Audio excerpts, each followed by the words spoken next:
രാമായണത്തിലെ സീതയുടെ ജീവിതം നൃത്താവിഷ്കാരമാക്കിയ മലയാളിയായ പ്രവാസി ഡോക്ടറെ നമുക്കൊന്ന് പരിചയപ്പെടാം. സ്വന്തം കലയ്ക്കും കുടുംബത്തിനു വേണ്ടി ഡോക്ടർ കുപ്പായം ഉപേക്ഷിച്ച നർത്തകിയാണ് ഡോക്ടർ പ്രിയൂഷ സജി.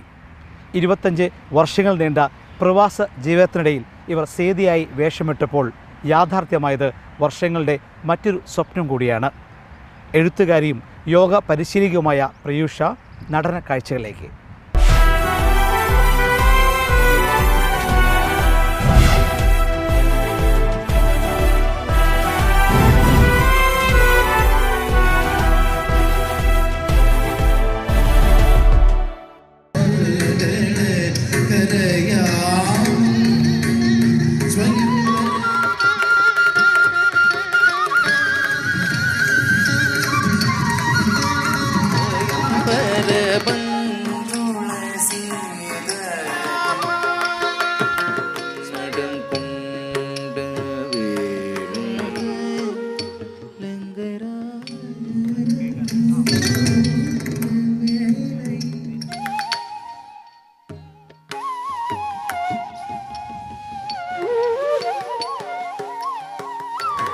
അപ്പോൾ നമസ്കാരം.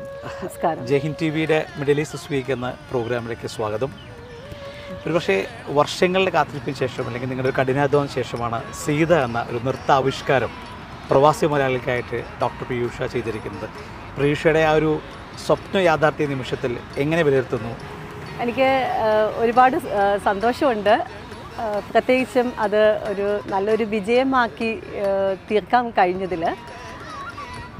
ഓഡിയൻസിന് വളരെയേറെ സീതയുടെ ജീവിത അനുഭവങ്ങൾ അവരിലേക്ക് എത്തിക്കാൻ കഴിഞ്ഞു എന്നത് ഞങ്ങളുടെ ആ ഒരു എൻ്റെ ടീം വർക്കിൻ്റെ ഒരു വിജയമായിട്ടാണ് കരുതുന്നത്. ഇത് ഏകദേശം ഒരു വർഷത്തിന് മുന്നെയാണ് ഇതിൻ്റെ വർക്കുകൾ സ്റ്റാർട്ട് ചെയ്തത്. ഇതൊരു സീത ഒരു സ്വപ്നമായി മനസ്സിൽ കൂടിയിട്ട് ഒരുപാട് വർഷങ്ങളായി. എന്നാണ് അതിൻ്റെ വിത്ത് മുളച്ചതെന്ന് എനിക്കെന്നെ അറിയില്ല. ഒരുപാട് വർഷങ്ങൾക്ക് മുമ്പേ എന്തെങ്കിലും സ്വന്തമായി ഒരു പ്രൊഡക്ഷൻ ചെയ്യുമെങ്കിൽ അത് സീതയുടെ ജീവിതകഥ അവതരിപ്പിക്കണം, ഭരതനാട്യത്തിലൂടെ അവതരിപ്പിക്കണം എന്നുള്ളത് വലിയൊരു ആഗ്രഹമായിരുന്നു. അത് സാഹചര്യങ്ങൾ കൊണ്ട് അത് ആഗ്രഹം നീണ്ടു പോയി. ഒടുവിൽ ഏകദേശം കഴിഞ്ഞ വർഷം ഒരു ജൂലൈ ഓഗസ്റ്റ് സമയത്താണ് ഇതിനുള്ള സമയമായി എന്ന് മനസ്സിൽ നിന്നൊരു ഉൾവിളി ഉണ്ടായതും അതിന് വേണ്ടിയിട്ട് എൻ്റെ കൂടെ സ്ഥിരം എൻ്റെ ഒപ്പം പ്രവർത്തിക്കുന്ന മ്യൂസിഷ്യനോടും എൻ്റെ ഗുരുനാഥൻ പ്രേം സാറിനോടും ഒക്കെ ഞാൻ സംസാരിക്കുന്നത്. അങ്ങനെയാണ് ഞങ്ങൾ ഇതിൻ്റെ ഒരു സ്റ്റോറി ലൈൻ കണക്ക് ഞാൻ ഉണ്ടാക്കി അത് റെസിസ്റ്റൻ്റായ മഞ്ജു വി നായരോട് സംസാരിക്കുകയും പിന്നെ അത് തുടർന്ന് അതിൻ്റെ ഡിസ്കഷൻസ്, ലിറിക്സ് എഴുതുക, പിന്നെ എന്തൊക്കെയാണ് അതിന് വേണ്ടുന്ന ഒരു സ്റ്റോറി ബോർഡ് കണക്ക് ക്രിയേറ്റ് ചെയ്തിട്ട് ഇതിനൊരു മാർഗമായിട്ട് തന്നെ അവതരിപ്പിക്കണം എന്നുള്ളത് എൻ്റെ ഒരു വലിയൊരു ആഗ്രഹമായിരുന്നു. എന്തുകൊണ്ട് സീത തിരഞ്ഞെടുത്തു? ഭരതനാട്യത്തിലാണ് ഒരുപാട് മറ്റു കഥാപാത്രം ചൂസ് ചെയ്യാൻ വേണമെങ്കിൽ സീതയിലേക്കുള്ള ഒരു മോഹം വരാൻ കാരണം എന്താണ്? പുരാണ കഥാപാത്രങ്ങളിൽ എന്നെ കുട്ടിക്കാലം മുതലേ അല്ലെങ്കിൽ വളർച്ച തുടങ്ങിയ കാലം മുതലേ എന്നെ സ്വാധീനിച്ച ഒരു സ്ത്രീ കഥാപാത്രം സീതയാണ്. ഒരുപാട് പുരാണ സ്ത്രീ കഥാപാത്രങ്ങളുണ്ട്. അത് ഈവൻ നൃത്തമായിട്ടും അല്ലാതെ നൃത്തസംഗീത നാടകമായിട്ടും ഒക്കെ അവതരിക്കപ്പെടുന്നുണ്ട്.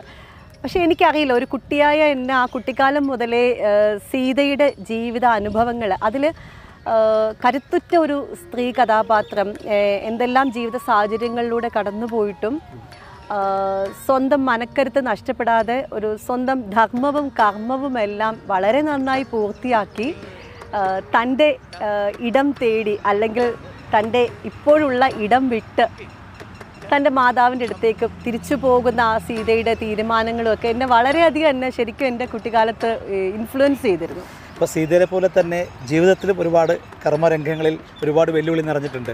അതുകൊണ്ട് തന്നെയായിരിക്കും ജോലിക്ക് വേണ്ടി, കുടുംബത്തിന് വേണ്ടി ഒരു പക്ഷേ പ്രൊഫഷൻ ഡോക്ടറാണ് താങ്കൾ. പ്രൊഫഷൻ മാറ്റി വെച്ച് മനസ്സിലാക്കാൻ സാധിക്കുന്നു. അതേക്കുറിച്ച് ഒന്നും പറയാമോ? ഞാനൊരു ഹോമിയോപ്പതിക് ഡോക്ടറാണ് ബൈ പ്രൊഫഷൻ.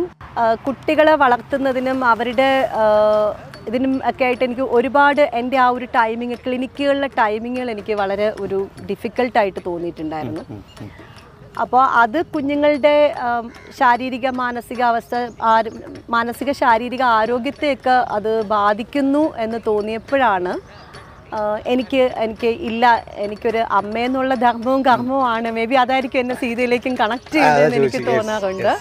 എനിക്ക് തോന്നും എന്നിൽ ഏറ്റവും മുന്നിട്ട് നിൽക്കുന്നത് മാതൃഭാവമെന്ന് എനിക്ക് തോന്നിയിട്ടുണ്ട്. എൻ്റെ കുട്ടികളെ വിഷമിക്കുന്ന ഒരു കാര്യങ്ങളും ചെയ്യാൻ എൻ്റെ സ്വന്തം പ്രൊഫഷനാണ്, അതെൻ്റെ നെടുന്തൂണാണെങ്കിൽ പോലും എനിക്കത് സാധിച്ചില്ല. അപ്പോൾ അതുകൊണ്ട് തന്നെയാണ് ഞാൻ എൻ്റെ പ്രൊഫഷൻ ക്വിറ്റ് ചെയ്തിട്ട് ഞാൻ എൻ്റെ പാഷനിലേക്കും എൻ്റെ മറ്റിഷ്ടങ്ങളിലേക്കും എൻ്റെ എനർജിയെ ഞാൻ വഴിതിരിച്ചു വിട്ടത്. ഈ പ്രവാസ ലോകത്ത് വന്നുകൊണ്ടാണോ ഒരു പക്ഷേ ഇത്രയും രീതിയിലേക്കും ഫോക്കസ് ചെയ്യാൻ പറ്റുന്നത്? കാരണം ഒരേ സമയം നിങ്ങൾ ഡോക്ടറാണ് പണി ജോലി മാറ്റിവെച്ചുകൊണ്ട് നൃത്തം, എഴുത്ത്, സംഗീതം ഒക്കെ ആയി മുന്നോട്ട് പോകാൻ സാധിക്കുന്ന ഈ പ്രവാസ ലോകത്തെ പ്രോത്സാഹനം തന്നെയാണ്. പ്രവാസ ലോകം നമുക്ക് ഒരുപാട് അനുഗ്രഹങ്ങൾ നമുക്ക് തരുന്നുണ്ട്. ഒന്നാമത് ഇവിടുത്തെ ഏറ്റവും വലിയൊരു സുരക്ഷ, എസ്പെഷ്യലി നമ്മൾ സ്ത്രീകൾക്കുണ്ടാകുന്ന ഒരു സുരക്ഷ, നമ്മൾക്കുണ്ടാകുന്ന ജോലി വളരെ എളുപ്പമാണ്. ഒരു വീട്ടമ്മ എന്നുള്ള രീതിയിലായാലും ഒരു അമ്മ എന്നുള്ള രീതിയിലായാലും നമുക്ക് ഒരുപാട് കാര്യങ്ങൾ നമുക്ക് ഈസിയാണ്. ലൈഫ് ഈസ് വെരി ഈസി എന്ന് നമുക്ക് പറയണം. എല്ലാം നമ്മുടെ കൈപ്പിടിക്കുള്ളിലാണ്, കയ്യെത്തും ദൂരത്താണ്. അത് നമുക്ക് ഒരുപാട് ഫ്രീഡവും ടൈമും ഒക്കെ നമുക്ക് തരുന്നുണ്ട്. അപ്പം നാട്ടിലത്തേക്കാളും എനിക്ക് തോന്നുന്നു ഇവിടെയാണ് നമുക്ക് കലാകാരിക്കായാലും വളരാനുള്ളൊരു വേദികളെന്ന് പറയുന്നത്. കുടുംബത്തിൻ്റെ ഭാഗത്ത് സപ്പോർട്ടിനെ കുറിച്ച് പറയാമോ? കുട്ടികൾക്ക് ഡാൻസ് പഠിപ്പിക്കുന്നുണ്ട്, അതേക്കുറിച്ചൊക്കെ ഒന്ന് പറയാമോ? കുടുംബത്തിൽ എൻ്റെ ഹസ്ബൻഡ് വളരെ നല്ലൊരു കലാ ആസ്വാദകനാണ്. ശുദ്ധകലയെ സ്നേഹിക്കുന്ന ആളാണ്. ശുദ്ധകലയെ വളരെ സ്നേഹിക്കുകയും പ്രോത്സാഹിപ്പിക്കുകയും ആസ്വദിക്കുകയും ചെയ്യുന്ന ആൾ. എനിക്ക് തോന്നാറുണ്ട് ഞാൻ കുട്ടിക്കാലം മുതലേ പഠിച്ചെങ്കിൽ എന്നേക്കാളേറെ കല ആസ്വദിക്കുന്നത് ഹസ്ബൻഡാണെന്ന് തോന്നാറുണ്ട്. അപ്പോൾ എൻ്റെ ഹസ്ബൻഡിൻ്റെ കയ്യിൽ നിന്ന് എനിക്ക് വളരെ നല്ല പിന്തുണയാണ് എനിക്ക് കിട്ടിയത്. അതുകൊണ്ട് തന്നെയാണല്ലോ ഞാൻ ഇന്നും പ്രിയുഷ സജി എന്ന ഐഡൻറ്റിറ്റിയിൽ ഞാൻ ഇന്നും ഈ നൃത്തവും ഇതൊക്കെ ചെയ്യുന്നത്. ഇനിയിപ്പോൾ സീത കഴിഞ്ഞു, പുസ്തകം എഴുതി, പാട്ടൊക്കെ ആൽബമൊക്കെ ഇറങ്ങി, അടുത്തൊരു ഡ്രീം എന്താണ്? ബൈ പ്രൊഫഷൻ ഞാനൊരു മെഡിക്കൽ ഗ്രാജുവേറ്റ് ആണ്. അപ്പോൾ അതിൻ്റെ ഒപ്പം തന്നെ എൻ്റെ പാഷനാണ് നൃത്തവും യോഗയും. യോഗയിൽ ഞാൻ ഇൻ്റർനാഷണൽ സർട്ടിഫിക്കേഷൻ ഉണ്ട്, എനിക്ക് യോഗ ഇൻ്റർനാഷണൽ സർട്ടിഫൈഡ് ട്രെയിനറാണ്. ഈ യോഗയും നൃത്തവും ഈവൻ നമ്മൾ ഒരു ഡോക്ടർ പദവി, ഇത് മൂന്നും ശരിക്കും ലക്ഷ്യമാക്കുന്നത് ഒരാളുടെ വെൽനെസ്സാണ്, സമൂഹത്തിൻ്റെ ആരോഗ്യമാണ്, ശാരീരിക മാനസിക ആരോഗ്യമാണ്. അപ്പോൾ ഇത് പ്രദാനം ചെയ്യാൻ ശരിക്കും ഒരു ഡോക്ടർ എന്നുള്ള ഇത് മാത്രമല്ല, നമ്മൾ രോഗികളെ ചികിത്സിക്കുക എന്നതിലുപരി ഒരു prevention or the healthy mind, healthy social ലൈഫൊക്കെ നമുക്ക് യോഗയിലൂടെയും ഡാൻസിലൂടെയും കൊടുക്കാൻ പറ്റും. എൻ്റെ ഏറ്റവും വലിയൊരു ഡ്രീം എന്താണെന്ന് ചോദിച്ചു കഴിഞ്ഞിരുന്നാൽ, ഇതിൻ്റെ അനന്ത സാധ്യതകൾ ഒരാൾക്ക് സൗഖ്യം അല്ലെങ്കിൽ വെൽനസ് പ്രദാനം ചെയ്യാനുള്ള ഈ സുകുമാര കലകൾ, ഈ നമ്മുടെ നൃത്തം, സംഗീതം, വാദ്യോപകരണങ്ങൾ കണക്കുള്ള അതിൻ്റെ സാധ്യതകളും അത് അമേരിക്ക മറ്റ് കൺട്രീസിലൊക്കെ ഒരുപാട് ഇതിനെപ്പറ്റി സ്റ്റഡീസ് നടക്കുന്നുണ്ട്. ഡാൻസ് ആൻഡ് മൂവ്മെൻറ്റ് തെറാപ്പി എന്നൊക്കെ പറഞ്ഞ് ഒരുപാട് ഇതുണ്ട്. അത് ഈവൻ കുട്ടികൾ മുതൽ ഈവൻ അൾഷീമിയസും പാർക്കിൻസൺസും ബാധിച്ച രോഗികൾ വരെ മ്യൂസിക് തെറാപ്പി, ഡാൻസ് തെറാപ്പി ഒക്കെ ഉണ്ട്. അതുപോലെ തന്നെയാണ് യോഗ ഇപ്പോൾ ഒരു തെറാപ്പിയായിട്ട് വന്നേക്കുന്നത്. അപ്പോൾ ഇതിനെയൊക്കെ ഒരു ഹോളിസ്റ്റിക് അപ്രോച്ചിൽ ഇതിനെയൊക്കെ ഏകോപിപ്പിച്ച് അങ്ങനെ ഒരു ഡാൻസിലൂടെയും യോഗയിലൂടെയും ഒക്കെ ഉള്ളൊരു ഹീലിംഗ്. കാരണം എനിക്ക് എപ്പോഴും ഉള്ളിൻ്റെ ഉള്ളിൽ ഞാൻ എന്നും ഒരു ഡോക്ടർ തന്നെയാണ്. ഞാൻ എൻ്റെ കുടുംബത്തിന് വേണ്ടി എൻ്റെ ആ ഒരു കുപ്പായം അഴിച്ചു വെച്ച് പാഷനിലാണെങ്കിലും അതിനെ ആ രീതിയിൽ മുന്നോട്ട് കൊണ്ടുപോയി എന്തെങ്കിലുമൊക്കെ പുതുതായി ചെയ്യണം, സമൂഹത്തിന് വേണ്ടിയിട്ട് എന്തെങ്കിലുമൊക്കെ ചെയ്യണം എന്നുള്ളൊരു വലിയൊരു ആഗ്രഹം എനിക്കുണ്ട്.